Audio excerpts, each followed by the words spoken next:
ತಾತ ಸುಮ್ಮನೆ ಹೇಳ್ಬೇಡ. ನೀನು ಯಾಕೆ ಬಾಯಿ ಬಂದಂಗೆ ಬೈಯಕ್ಕೆ ಹೋಗಿದ್ದ ಅಜ್ಜಿಗೆ? ನಿನ್ಗೆ ಗೊತ್ತಾಗಕ್ಕಿಲ್ಲ, ನಿನ್ಗೆ ಕತ್ ಬಿಡು. ಎಷ್ಟು ಹೇಳಿದ್ರು ಅಷ್ಟೇ, ಸುಮ್ಮನೆ ಎಷ್ಟೊಂದ್ರೆ ಕೈ ಅನ್ನೋದೇ ಮನೇಲಿ. ಹಂಗಲ್ಲ ಕಣಪ್ಪ, ಗೊತ್ತಿರೋ ನಿಮ್ಮ ಮಾವ ನಿಮ್ಮ ಹತ್ತಿರ ಬುದ್ಧಿ ಎಷ್ಟು ಯಾವ ಥರ ಕಲ್ತವ್ರಿ ಅಂತ, ಯಾವ್ಯಾವ ಥರ ಮನೆಯಾಳ ಬುದ್ಧಿ ಕಲ್ತವ್ರಿ ಅಂತ ನಿನ್ಗೆ ಗೊತ್ತಿಲ್ವಪ್ಪ. ನಮ್ಮ ಎಷ್ಟು ಇಟ್ಟಾಡ್ಸ್ ಬಟ್ಟಾಡ್ಸಿದ್ರು ಅಂಥದ್ರಲ್ಲಿ ಸೈನ್ ಹಾಕೊಡು ಅಂದ್ಬಿಟ್ಲ. ನನಗೆ ಪಾಪ ಹೊತ್ಬಿಡ್ತು. ಯಾವಾಗಲೂ ಬೈತಿದ್ದೀರ್ವ, ಏನು ಇವತ್ತು ಹೊಸ್ದಾಗಿ ಬೋದಿದ್ನ ಅಷ್ಟಕ್ಕೆ ಈ ಕೆಲಸ ಮಾಡ್ಕೊಬಿಟ್ಟು ನನ್ನ ನೀರಲ್ಲಿ ಕೈ ಕೊಟ್ಬಿಟ್ಟು ಹೋಯ್ತವಳಲ್ಲಪ್ಪ. ಆಯ್ತು ಸುಮ್ಕೆ ಸಮಾಧಾನ ಮಾಡ್ಕೊಳ್ಳಿ ಬೇಡ, ಸುಮ್ಕೆ ತತ. ಅಯ್ಯೋ ನಾನು ಹೇಳ್ತೀನಿ ಸತ್ತೋಗ್ಬಿಟ್ರೆ ನಾನು ಸತ್ತೋಗ್ಬಿಡ್ತೀನಿ ಕಲ್ಪ. ಅವಳಿನ ಕೂಡಲೇ ಸತ್ತೋಗ್ಬಿಡ್ತೀನಿ, ನಾನು ಇರೋಕಿಲ್ಲ. ಇನ್ಯಾರಿದ್ದಾರೆ ನಾನು ನೋಡ್ಕೊಳ್ಳೋಕ್ಕೆ? ಇನ್ಯಾರಿದ್ದಾರಪ್ಪ? ಏನಿದ್ರು ನಾನು ಹತ್ಲೋನೆ ಹೊರ್ತಿದ್ಲೋ ಅನ್ನಲ್ಲ ಕತ್ಬಿಡು. ಆಯ್ತು ಸುಮ್ಕಿರ್ತತ, ಸುಮ್ಕಿರು. ಆಯ್ತು ಸಮಾಧಾನ ಮಾಡ್ಕೊ, ನಾವೆಲ್ಲ ಇಲ್ವಾ ನೋಡ್ಕೊತೀವಿ, ಸುಮ್ಕಿರು. ಏನೂ ಹಾಕಿಲ್ಲಕತ್ತ ಅಜ್ಜಿಗೆ. ಐಸ್ಕಾಕ್ಬಿಟ್ಟಾರಲ್ಲಪ್ಪ, ಐಸ್ಕಾಕ್ಬಿಟ್ಟಾರೆ.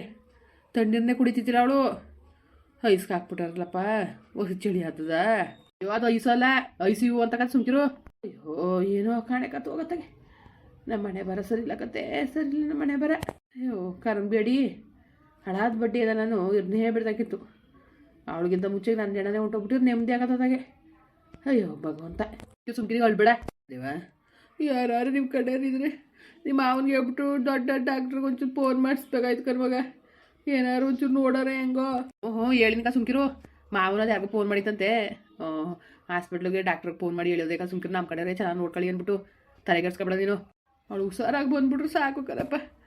ನನಗಿನ್ನೇನು ಬೇಕು? ಆ ಬಡ್ಡಿ ಹುಷಾರಾಗಿ ಮನೆಯೊಳಗೆ ಬಂದ್ಬಿಟ್ರೆ ನಂಗೆ ನೆಮ್ಮದಿ ಆಗೋಯ್ತದೆ ಕಣಪ್ಪ. ಆಯ್ತು ಸುಮ್ಕಿರು, ಸುಮ್ಕಿರು. ಅಲ್ಲಿ ಹೇಳಿಲ್ವಾ ಡಾಕ್ಟ್ರು? ಸುಮ್ಕಿರ್ತತ ಇಲ್ಲಪ್ಪ, ಬರ್ನೇ ಇಲ್ವಲ್ಲಪ್ಪ ಅವ್ವ, ಬರ್ನೇ ಇಲ್ವಲ್ಲ. ಬರ್ತದೆ ಸುಮ್ಕಿರು. ಫೋನ್ ಮಾಡಿದಕ್ಕೆ ಅಪ್ಪನ ಅವನು ಬರ್ತಿದಾರಂತೆ.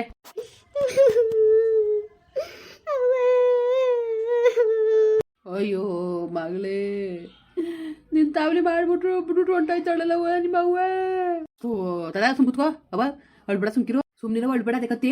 ಅಯ್ಯೋ ಮಾಧವ ಏನಂದ್ರಪ್ಪ ಡಾಕ್ಟ್ರು? ಏನಂದ್ರು ಅವ್ವ? ಮತ್ತೆ ಏನು ಹೇಳಕ್ಕಾಯ್ತಲ್ಲ ಅಂತ ಅಂತವ್ರೆ ಕಣವ. ಯಾರನ್ನಾರು ದೊಡ್ಡ ಡಾಕ್ಟ್ರನ್ನ ಕರೆಸಿ ತೋರಿಸ್ಬೇಕಾಗಿತ್ತು ಕಣಪ್ಪ. ಮಾವ ಫೋನ್ ಮಾಡಿತಂತೆ, ಯಾರ ಪರಿಚಯದವ್ರು ಅವ್ರು ಏನ್ಬಿಟ್ಟು ನಾನು ಈ ಥರ ಹಿಂಗೆ ಆಗದೆ ಕಣ್ಮವ ಅಂತ ಫೋನ್ ಮಾಡಿದ್ದೆ. ಅವರು ಮಾಡಿದಾರಂತೆ. ಅದಾದ್ಮೇಲೆ ಏನು ಓಡಾಡ್ತವ್ರೆ ನೋಡ ಸುಮ್ಕಿರು. ಅಷ್ಟೊತ್ತಿನ ಬಂದು ಏನು ಹೇಳಿಲ್ಲಕತ್ತೆ. ವಾತಾರಂಗ ಅಂದಿದ್ರು, ಭಾಳ ಸೀರಿಯಸ್ ಆಗದೆ, ನಾವು ಕೊಡೋ ಟ್ರೀಟ್ಮೆಂಟ್ಗೆ ಸ್ಪಂದಿಸ್ತಾ ಇಲ್ಲ, ನಾವೇನು ಮಾಡೋಕ್ಕಾಗಿಲ್ಲ ಅಂತ ಅಂದಿದ್ರು. ನೋಡ ಸುಮ್ಕಿರು. ಈಗೇನು ಓಡಾಡ್ತವ್ರೆ, ಮಾತಾಡ್ಸಕ್ಕೆ ಹೋದ್ರೆ ಗಿಂಜಾಡ್ತಾನೆ ಅಂದ್ಬಿಟ್ಟು ನಾನು ಏನು ಮಾತಾಡ್ಸಕ್ಕೆ ಹೋಗಿಲ್ಲ. ಐಸು ಹೊರಡಲ್ಲದೆ. ಇಲ್ಲ ಕತ್ವಾಗು. ಅಯ್ಯೋ ನೆನ್ನೆ ದಿವಸ ಅಂತಿತ್ತು ಕಲ ಫೋನ್ ಮಾಡಿ. ನೆನ್ನೆ ವಾಲ್ತಕ್ಕೆ ಹೋಗಿದಾಗ ಫೋನ್ ಮಾಡಿತ್ತು. ಅವರು ಹೋಗಿ ಒಂದು 6-15 ದಿವಸ ಆಯಿತು ಕಣವ. ಇನ್ನು ತಿರುಗಿ ನೋಡಿಲ್ಲ. ನಿಮ್ಮ ಅಪ್ಪ ನೋಡಿದ್ರೆ ಸೈನ್ ಹಾಕಿಲ್ಲ ಅಂತದೆ. ಅದು ಗೊತ್ತಿದ್ದು ಅವ್ರು ಬಂದಿಲ್ಲ ಕಣ್ಮಗ, ಅಲ್ಲೇ ಬಾಡಿಗೆ ಮನೆ ಮಾಡ್ಕೊಂಡಿದ್ದಾರಂತೆ. ಹಂಗೆ ಹಿಂಗೆ ಅಂದ್ಬಿಟ್ಟು ಏನೇನೋ ಬೇಜಾರು ಮಾಡ್ಕೊಂಡು ಆ ಪಾಠ ಹೇಳ್ತಿತ್ತು. ಶಿವನೇ, ನಮ್ಮ ಅವ್ವನಿಗೆ ನೆಮ್ಮದಿ ಇಲ್ವಲ್ಲಪ್ಪ. ಸುಮ್ಮನೆ ಹೇಳ್ಬೇಡ, ಬೇರೆ ಪೇಷಂಟ್ ತೊಂದರೆ ಹಾಕಿಲ್ವಾ? ಸುಮ್ಕಿರು. ಡಾಕ್ಟ್ರು ಬರೋ ಬೈತಾರೇನೋ. ಅಯ್ಯೋ ಪಾಪ ನೋಡಕ್ ಬಿಡಕ್ಕಿಲ್ವ ಅಜ್ಜಿಯ? ಇಲ್ಲ ಒಳಗೆ ಯಾರು ಬಿಡ್ತಾಯಿಲ್ಲ. ಅಯ್ಯೋ ದೇವ್ರೇ ಭಗವಂತ, ನಮ್ಮ ಅವ್ವನಿಗೆ ಏನಾಗಿದೆ ಅಂತ ಯೋಚನೆ ಆಗ್ಬಿಟ್ಟದೆ ಕಣಪ್ಪ, ಯೋಚನೆ ಆಗ್ಬಿಟ್ಟದೆ. ಲೋ ಮಗ ಡಾಕ್ಟ್ರು ಸರ್ ಜಯಮ್ಮ ಪೇಷಂಟ್ ಕಡೆಯವರಾ? ಸರ್ ಜಯಮ್ಮ ಪೇಷಂಟ್ ಕಡೆಯವರು. ಸರ್ ಜಯಮ್ಮ ಹೇಗಿದ್ದಾರೆ? ಬಿಡಿಯಪ್ಪ, ಅವ್ರು ತುಂಬ ಕ್ರಿಟಿಕಲ್ ಆಗಿದೆ. ಇವಾಗ ಸಡನ್ಲಿ ಒಂದು ಆಪರೇಷನ್ ಮಾಡಲೇಬೇಕು. ಸರ್ ಏನು ಹೇಳ್ತಾ ಇದ್ದೀರಿ? ಯಾಕೆ ಸರ್? ಬಿಡಿ, ಅವ್ರು ಕುಡ್ದಿರೋದು ವಿಷ ಕುಡ್ದಿದ್ದಾರಲ್ಲ, ಅದು ತುಂಬ ಸ್ಟ್ರಾಂಗ್ ಆಗಿರೋ ವಿಷ. ಅದು ಹೊಟ್ಟೆ ಒಳಗಡೆ ಒಂದೇ ಥರ ಸ್ಟ್ರಕ್ ಆದಂಗೆ ಆಗಿಬಿಟ್ಟಿದೆ. ನಾವು ಅದನ್ನು ಆಪರೇಷನ್ ಮಾಡಿ ತೆಗಿಬೇಕು. ಸರ್ ಜೀವಕ್ಕೇನು ಅಪಾಯ ಇಲ್ಲ ತಾನೇ? ನೋಡಿಯಪ್ಪ, ನಾವೇನು ಗ್ಯಾರಂಟಿ ಕೊಡೋಕ್ಕಾಗಲ್ಲ. ಆಪರೇಷನ್ ಮಾಡೋಗಂಟ ಏನೂ ಹೇಳೋಕ್ಕಾಗಲ್ಲ. ಆಪರೇಷನ್ ಮಧ್ಯದಲ್ಲಿ ಅವ್ರು ತೀರೋದ್ರೂ ಹೋಗ್ಬೋದು. ನೋಡಿ, ಬೇರೆ ಪೇಷಂಟ್ ತೊಂದರೆ ಆಗುತ್ತೆ. ಸಮಾಧಾನ ಮಾಡ್ಕೋಬೇಕು ತಾತ, ನೀವು ಸಮಾಧಾನ ಮಾಡ್ಕೊಳ್ಳಿ. ದಯವಿಟ್ಟು ಬೇರೆ ಪೇಷಂಟ್ಗೆ ತೊಂದರೆ ಕೊಡಬೇಡಿ ನೀವು. ನೋಡಿ, ಇವಾಗ ಇಮಿಡಿಯೇಟ್ ಆಗಿ ನೀವು ಹಾಸ್ಪಿಟ್ಲಿಗೆ ದುಡ್ಡು ಕಟ್ಟಿದ್ರೆ ನಾವು ಆಪರೇಷನ್ ಮಾಡ್ತೀವಿ. ಸರ್ ಎಷ್ಟಾಗುತ್ತೆ? ಒಂದು 2 ಲಕ್ಷ ಆಗುತ್ತಪ್ಪ. ಆಪರೇಷನ್ ಬಿಲ್ಲೇ 2 ಲಕ್ಷ ಆಗುತ್ತೆ ನೋಡಿ. ಸರ್ ಇದೇನು ಸರ್, ನೀವು ಗ್ಯಾರಂಟಿನೂ ಕೊಡಲ್ಲ, ಆಪರೇಷನ್ ಮಾಡಿದ್ರು ಅಂತ ಇದ್ರಲ್ಲ ಸರ್. ನೀವು ಗ್ಯಾರಂಟಿ ಕೊಟ್ಟಿದ್ರೆ ಏನಾದ್ರು ಮಾಡ್ಬೋದಾಗಿತ್ತು. ನೋಡಿ, ಗ್ಯಾರಂಟಿ ಅಂತ ನಾವು ಕೊಡೋಕ್ಕಾಗಲ್ಲಪ್ಪ. ಅವ್ರು ತುಂಬ ಕ್ರಿಟಿಕಲ್ ಸ್ಥಿತಿಲಿದ್ದಾರೆ. ಅದು ಒಂದೇ ಕಡೆ ಸ್ವೀಕರಣೆ ಆಗಿರೋದ್ರಿಂದ ತುಂಬ ಕಷ್ಟ ಆಗುತ್ತೆ ಜೀವಕ್ಕೆ. ನೋಡಿ ನೀವು ಯಾವ ಥರ ಮಾಡ್ತೀರಾ ಅಂತ. ನೀವು ಯಾವ ಥರ ಹೇಳ್ತೀರಾ ಹಾಗೆ ದಯವಿಟ್ಟು ನೀವು ಯೋಚನೆ ಮಾಡಿ ನನಗೆ ತಿಳಿಸಿ. ಸರ್ ಆಯಿತು ಸರ್, ನಾವು ಡಿಸ್ಕಷನ್ ಮಾಡಿ ಹೇಳ್ತೀವಿ. ಸರಿಯಪ್ಪ ಆಯಿತು. ಒಂದು 5 ಮಿನಿಟ್ ತಗೊಳ್ಳಿ. ನೋಡಿ, ದೊಡ್ಡ ಸರ್ಜನ್ ಕರೆಸ್ಬೇಕು, ಎಲ್ಲ ವ್ಯವಸ್ಥೆ ಮಾಡ್ಕೋಬೇಕು ನಾವು. ಸರಿನಾ? ನೀವು ಇಮ್ಮಿಡಿಯೇಟಾಗಿ ನಮ್ಗೆ ತಿಳಿಸ್ಬೇಕು ನೀವು ಮಾಡಲಾ ಬೇಡವಾ ಅಂತ. ಏನು ಆಪ್ರೇಷನ್ ಬೇಡ ಅಂದರೆ ನೀವು ದಯವಿಟ್ಟು ಮನೆ ಕರ್ಕೊಂಡು ಹೋಗಿ. ಆಪರೇಷನ್ ಮಾಡಲಿಲ್ಲ ಅಂದ್ರೆ ಅವ್ರ ಗ್ಯಾರಂಟಿ ಬದುಕಲ್ಲ. ಸರಿ ಸರ್ ಆಯಿತು. ಸರಿ ಸರ್ ನಾವು ಡಿಸ್ಕಷನ್ ಮಾಡ್ಬಿಟ್ಟು ಹೇಳ್ತೀವಿ. ಸರಿಯಪ್ಪ ಆಯ್ತು. ಅವ್ವ ತಾತ ಹೆಂಗೆ ಮಾಡೋದು? ಅಯ್ಯೋ ಅವಳ ಆಪರೇಷನ್ ಮಾಡ್ರು ಬದ್ದಿ ಕಳಕಿದ ಕಣಪ್ಪ.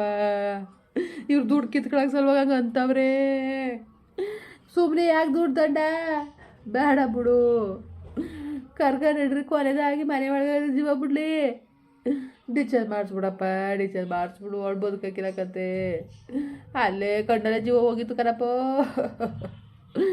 ಅಲ್ಲೇ ತಣ್ಣುಟ್ಟು ಹೋಗಿದ್ಲು. ಇವರು ಕಾಸು ಕೀಳಕ್ಕೆ ಸರ್ಬೇಕಂಗೆ ಅಂತ ಇದ್ದಾರೆ ಏನೋ. ಆಪ್ರೇಷನ್ ಬೇಡ ಕಣ್ ಮಗ ಬೇಡ. ಮನೆ ಕರ್ಕೊ ಹೊಂಟಾಗದ ನಡಿ. ಕೂತ್ಕೊ ಬಾ ನಿಂತ್ಕೊಂಡು ಹಂಗಿರ್ತೀಯ ನೋಡಿ ನೀನು. ಸುಮ್ಮನಿರು ಅಕಸ್ಮಾತು ಆಪರೇಷನ್ ಆದ್ಮೇಲೆ ಬದುಕಂಡೆ ಬಿಡ್ತು. ಆಪರೇಷನ್ ಮಾಡಿಸಿದ್ರೆ ಬದುಕದೇನೋ ಅಂತ ಆಮೇಲೆ ನಮಗೂ ನಿಮ್ದಿಲ್ದಂಗೆ ಮಾಡ್ಬೇಕು ಅಂತ ಅನ್ಕೊಂಬಿಟ್ಟಿದ್ಯಾ. ಆದ್ರೆ ಅಲ್ಲಿ ಬಿಡು ಮಾರ್ಸ್ ಮಗ ಮಾಡ ಆಪರೇಷನ್. ಬೇಡ ಸುಮ್ಕಿರವ. ಎಡನು ದಂಡ ಅಡನು ದಂಡ ನಂಗೆ ಮಾಡಬೇಡಿ. ಸುಮ್ಕಿರು ಇಲ್ಲಕ್ಕ ಸುಮ್ಕಿ ನಿಂಗೆ ಗೊತ್ತಾಗಕ್ಕಿಲ್ಲ. ಆಪರೇಷನ್ ಮಾಡೋದು ಸರಿ, ಉಳಿಲಿ ಓಲಿ ಅದು ಆಮೇಲೆ ನಾವು ಮಾಡೋ ಕರ್ತವ್ಯ ಮಾಡ್ಬೇಕು ತಾನೆ. ನಾವು ಪ್ರಯತ್ನ ಬಿಡ್ಬೇಡ್ಬೇಕಂತ ಸುಮ್ಮನಿರು ನೀನು. ದಂಡ ಮಾಡ್ಕೊಂಡು ಅದು ಯಾಕಪ್ಪ ಬೇಡ ಸುಮ್ಕಿರು. ಬದುಕಕ್ಕಿಲ್ಲಕನ್ ಮತ್ತೆ ಬದುಕಕ್ಕಿಲ್ಲಕನಪ್ಪ. ಸಾಯಂಕಾಲದಲ್ಲಿ ಯಾಕೆ ಅವಳು ಕುಯ್ಸಿ ಕೊರ್ಸಿ ಮಾಡ್ಬೇಕಪ್ಪ. ಈಗ ಮನೆ ಕರ್ಕೊ ಹೊಟ್ಟವ್ರೆ ಹೆಂಗ ಮನೇಲಿ ಜೀವ ಬಿಡ್ತಾಳೆ ನಿಮ್ದಾಗಿ. ಅವಳು ಕುಯ್ಯೋದು ಕೊರೆಯೋದು ಬೇಡ. ಅಪ್ಪನ ಮತ್ತೆ ಕೇಳ್ಬಿಡಕನಪ್ಪ. ಮಾಡ್ಸು ನೀನು ಆಪರೇಷನ್ ಮಾಡಲಿ ಬಿಡು. ಆಪರೇಷನ್ ಮಾಡಲಿ ಬದುಕೋದು ಬಿಡೋದು ಭಗವಂತನ ಬಿಟ್ಟಿದ್ದು ಸರಿಯಾ. ಆಪರೇಷನ್ ಮಾಡಲಿ ಬಿಡು. ಅದನ್ನು ವೀಸ ಓದಿತಾವದೆ ಅಂತ ಹೇಳೋರ ತೆಗ್ದಾಕೋದು ಸರಿಯಾಗ್ಬೋದು. ನೋಡೋಣ ಬಿಡು ಹಂಗನ್ನು ಮಾಡಲಿ ಅಂದ್ಬಿಟ್ಟು. ಸರಿ ಬಿಡವ ನೋಡೋದಂಗೆ ಅಂತೀನಿ ಡಾಕ್ಟ್ರ್ ಕೊಟ್ಟೆ. ಏನು ತೀರ್ಮಾನ ಮಾಡ್ಕೊಂಡ್ರಿ ಸರ್? ನೀವು ಆಪರೇಷನ್ ಮಾಡಿ ಸರ್. ಅದು ಆದಾಗ ಆದಿ ನೋಡಿಯಪ್ಪ ದಯವಿಟ್ಟು ಇವಾಗಲೇ ಹೇಳ್ತಾ ಇದ್ದೀವಿ. ಮತ್ತೆ ನೀವು ಗಲಾಟೆ ಮಾಡೋದು ಅದು ಇದು ಮಾಡಬಾರ್ದು. ಅವರು ಬದುಕ್ತಾರೆ ಅಂತ ನಾವು ಯಾವುದೇ ಕಾರಣಕ್ಕೂ ಗ್ಯಾರಂಟಿ ಅಂತೂ ಕೊಡೋಕ್ಕಾಗಲ್ಲ. ಆ ದೇವ್ರ ಮೇಲೆ ಬಿಟ್ಟಿದ್ದು. ನಾವು ಮಾಡೋ ಪ್ರಯತ್ನ ಮಾಡ್ತಾ ಇದ್ದೀವಿ ಅಷ್ಟೇ. ಇದು ಫೈನಲ್ ಪ್ರಯತ್ನ. ಇದರಲ್ಲಿ ಬದುಕುಳಿದ್ರು ಉಳಿಬೋದು, ಇಲ್ಲ ಅವ್ರು ತೀರೋಗ್ಬೋದು. ಆಪರೇಷನ್ ಸಮಯದಲ್ಲಿ ತುಂಬ ಕ್ರಿಟಿಕಲ್ ಆಗಿರೋದ್ರಿಂದ ನಾವು ಅವ್ರ ಬಗ್ಗೆ ಏನು ನಾವು ಹೇಳೋಕ್ಕಾಗಲ್ಲ. ಸರಿನಪ್ಪ? ಇದೆಲ್ಲ ಓಕೆ ಅಂದ್ಕೊಂಡು ನೀವು ಅಲ್ಲಿ ರಿಸೆಪ್ಷನ್ಗೆ ಹೋಗಿ ಒಂದು ಇದು ಕೊಡ್ತಾರೆ ಫೈಲ್, ಅಲ್ಲೊಂದು ಸೈನ್ ಮಾಡಿಬಿಡಿ. ಸರಿ ಸರ್ ಆಯಿತು. ಅದಕ್ಕಿಂತ ಮುಂಚೆ 2 ಲಕ್ಷ ದುಡ್ಡು ಪೇ ಮಾಡಬೇಕು ನೀವು. ಸರಿ ಆಯಿತು ಸರ್ ಮಾಡ್ತೀವಿ ಸರ್. ಸರ್ ನಿಮ್ಮ ದಮ್ಮೆ ಸರ್ ನಿಮ್ಮ ಕಾಲು ಕಟ್ಕೊತೀನಿ. ಆದಷ್ಟು ನಮ್ಮ ಅಜ್ಜಿ ಉಳಿಸ್ಕೊಡೋ ಪ್ರಯತ್ನ ಪಡಿ ಸರ್. ನೋಡಿ ನಾವು 100% ಪ್ರಯತ್ನ ಪಡ್ತೀವಿ ಆ ಪೇಷಂಟ್ ಉಳಿಸ್ಬೇಕು ಅಂತ. ನೋಡಿ ನಮಗೂ ಬೇಕಾಗಿರೋದು ನಮ್ಮ ಪೇಷಂಟ್ ಉಳಿಬೇಕು, 4 ದಿನ ಬದುಕಬೇಕು ಅನ್ನೋದೇ ನಮಗೂ ಆಸೆ ಇರೋದು. ಸರಿನಾ? ಅದು ಬಿಟ್ಟರೆ ಅವ್ರು ಸಾಯಬೇಕು ಅನ್ನೋದು ನಮ್ಮದಿಲ್ಲ. ಆಯಿತು, ನಾವು ಆದಷ್ಟು ಪ್ರಯತ್ನ ಪಡ್ತೀವಿ. ನೋಡಿ ಮೊದಲು ಬಿಲ್ ಕಟ್ಟಿ ಅದು ಸೈನ್ ಹಾಕಿ ನಾವು ಇಮಿಡಿಯೇಟಾಗಿ ನಾವು ಇವಾಗ ಆಪರೇಷನ್ ಶುರು ಮಾಡಬೇಕು. ಇಲ್ಲಾದ್ರೆ ಭಾಳ ತೊಂದರೆ ಆಗುತ್ತೆ ಅವ್ರಿಗೆ. ಸರಿ ಸರ್ ಆಯಿತು. ಮುಂದುವರಿಯುವುದು. ಪ್ಲೀಸ್ ಲೈಕ್ ಮಾಡಿ, ಕಮೆಂಟ್ ಮಾಡಿ, ಸಬ್ಸ್ಕ್ರೈಬ್ ಮಾಡಿ.